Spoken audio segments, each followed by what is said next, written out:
Agora eu vou trabalhar com vocês o método panorâmico deste livro. E uma das coisas que nós precisamos responder é qual é a ideia central do livro, qual é a razão principal pela qual o livro foi escrito. Nós respondemos, se é uma carta, nós precisamos responder quando foi fundada essa igreja, de quem era composta essa igreja, as forças e as debilidades, ou seja, os problemas que esta igreja estava passando.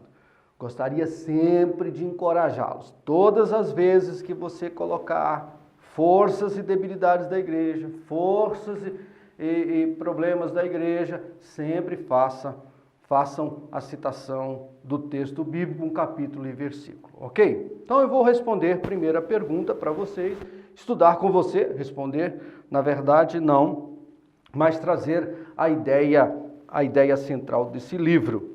Então é um livro que vai procurar, no capítulo 3, no capítulo 4, ele vai trazer um personagem bem interessante. Como que Paulo se preocupou com isso, não é? Capítulo 4, versículo 2, ele vai dizer assim: rogo a Efódia e rogo a Sintique que pensem concordemente no Senhor. Então, este livro traz uma importância que essa igreja precisava viver unida. Pensar a mesma coisa. Pensar também na questão do próprio do hino lá no literário. Então, da humildade que o próprio Senhor Jesus Cristo como o exemplo maior. Então, ele traz a importância de viver esta prática, ou seja, a prática da unidade e da humildade, mas ele traz também uma atitude de alegria. Alegria e regozijo em qualquer situação. Ele vai, inclusive no final do livro, ele diz, eu sei viver feliz em toda e qualquer situação. Eu sei viver passando fome, eu sei tendo o que comer, eu sei estar preso, eu sei estar liberto. E ele vai dizer dessa alegria. E ele diz qual é o fundamento dessa alegria também. Ele não diz que esta alegria não é uma alegria passageira, não é uma alegria momentânea, mas existe fundamento para essa alegria como ideia central do livro. Ele diz no capítulo 3, versículo 14, ele diz qual é a razão da alegria. Prossigo para o alvo, para o prêmio da soberana vocação de Deus em Cristo Jesus. Esta é a fonte da alegria. Quer ver outra fonte da alegria? No mesmo capítulo 3, versículo 20, ele diz assim: pois a nossa pátria está nos céus, de onde também aguardamos o Salvador, o Senhor Jesus Cristo. Então, a razão, a ideia central desse livro é a prática da unidade, que a igreja deveria viver em unidade, mesmo sofrendo perseguição.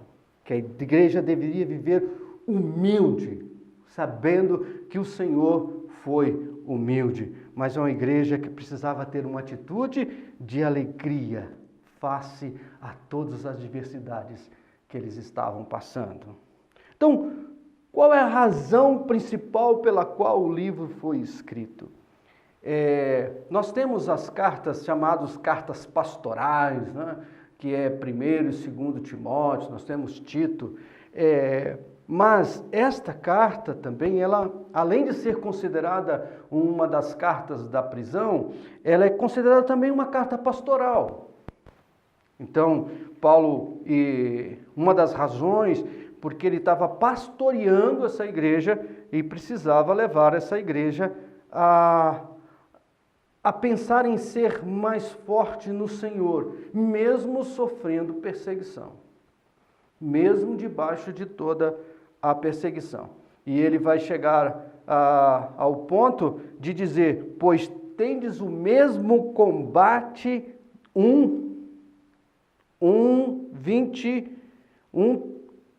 29, porque vos foi concedida a graça de padecerdes por Cristo.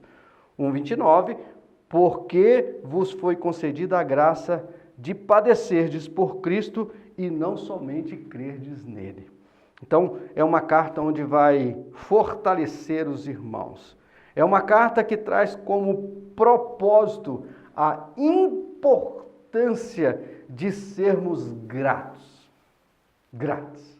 Então, Paulo escreve esta carta agradecendo, porque esta igreja foi uma igreja sempre presente na vida deles. Por isso que é uma carta amorosa, é uma carta calorosa, é uma carta simples e é uma carta que fala muito aos nossos corações. Então, como é uma epístola? Então, a ideia seria essa prática da unidade, da humildade e de alegria em meio à adversidade, ou mesmo face às adversidades. A razão é para que o povo em Filipos fosse fortalecido, uma carta pastoral, que a igreja fosse fortalecido vivendo esta prática, vivendo na prática, não simplesmente conhecendo essas verdades absolutas. Como é uma carta, como é uma epístola, quando ela foi fundada? Então ela foi fundada pelo apóstolo Paulo, não podemos esquecer de Atos, usando os personagens que Paulo trouxe para Macedônia, Silas e Timóteo. Então está lá em Atos 16, Atos 15, também tem esses registros. Então foi o apóstolo Paulo que fundou essa igreja na sua segunda viagem missionária, provavelmente dos anos 49 a 52, ok? De quem essa igreja é composta? Ela é composta de que personagens? Quais são as pessoas que fazem parte desta igreja? Eu gostaria de chamar a sua atenção, que no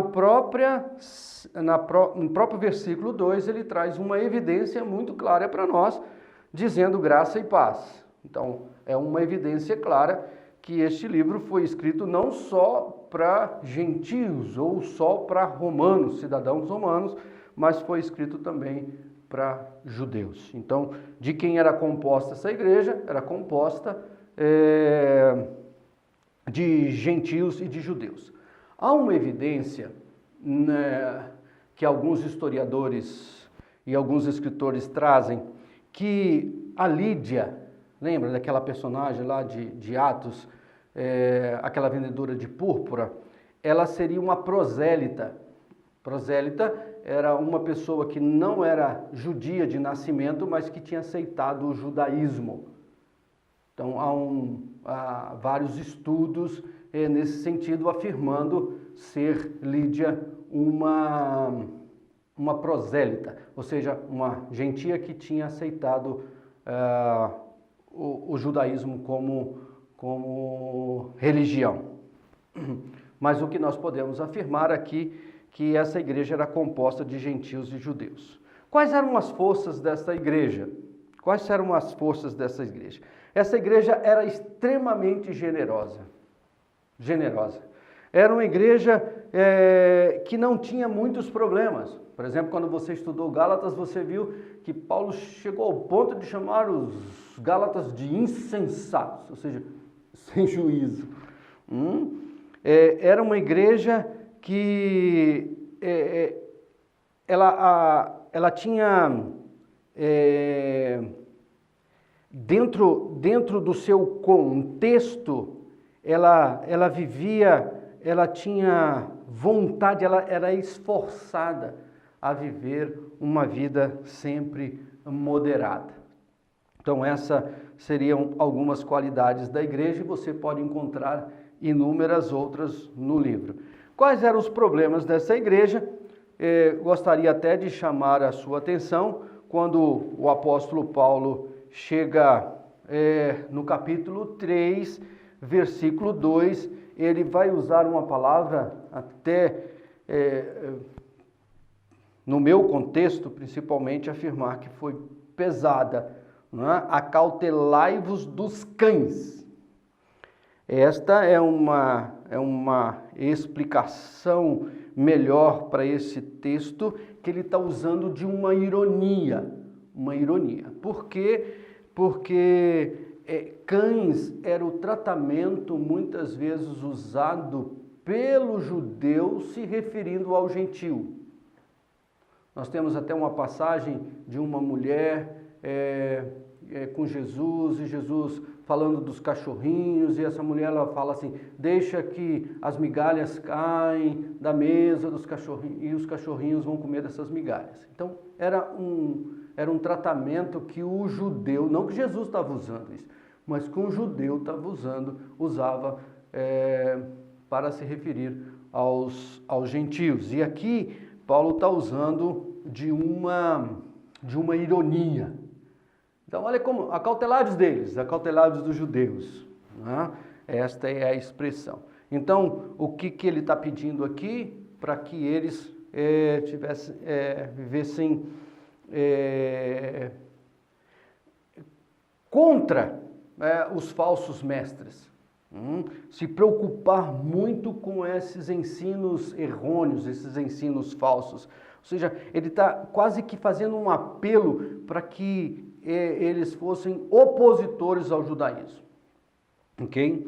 Então ele trabalha muito com a questão do que é falso, do que é verdadeiro, o falso cristão e o verdadeiro cristão, a falta de unidade, que nós já nos referimos, a efódia e a síntique, dizendo que elas deveriam pensar concordemente. Então, era uma situação que a igreja também estava passando, dessa falta de unidade. Então, está aí o método panorâmico para você. Deus te abençoe e que você não esqueça que essas informações não substituem em nada a leitura da palavra. Deus te abençoe.